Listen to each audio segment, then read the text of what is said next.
Are you starting a business and feeling overwhelmed by the process of naming your LLC? I got you. I'm Michael from Descriptive, the formation, tax, and accounting solution for self-employed people. In this video, I'll cover all the essential tips for naming your LLC, including how to make sure your name is unique, what rules you may need to follow, and reserving your perfect LLC name.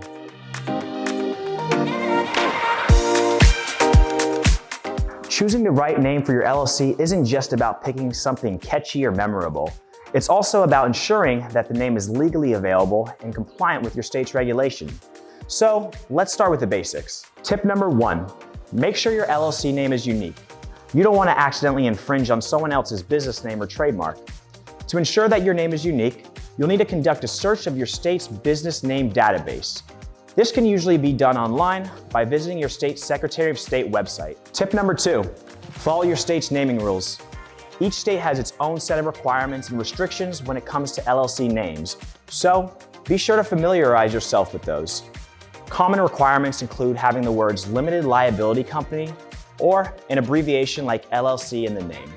Some states also restrict the use of certain words like bank, insurance, or trust.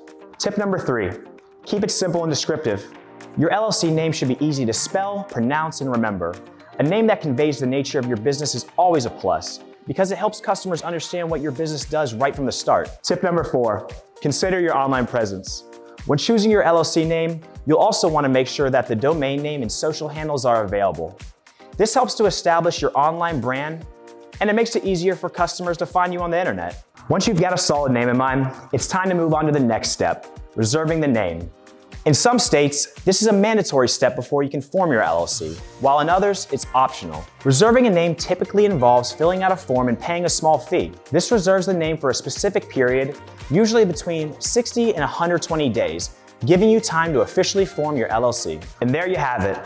With these tips and strategies, you'll be on your way to choosing the perfect name for your business. If you need more help with your self-employed business, go to Descriptive.com and learn how we can help you with your business formation, taxes, accounting, and bookkeeping. And if you enjoyed this video, like, comment, and subscribe down below. Thanks for watching, guys.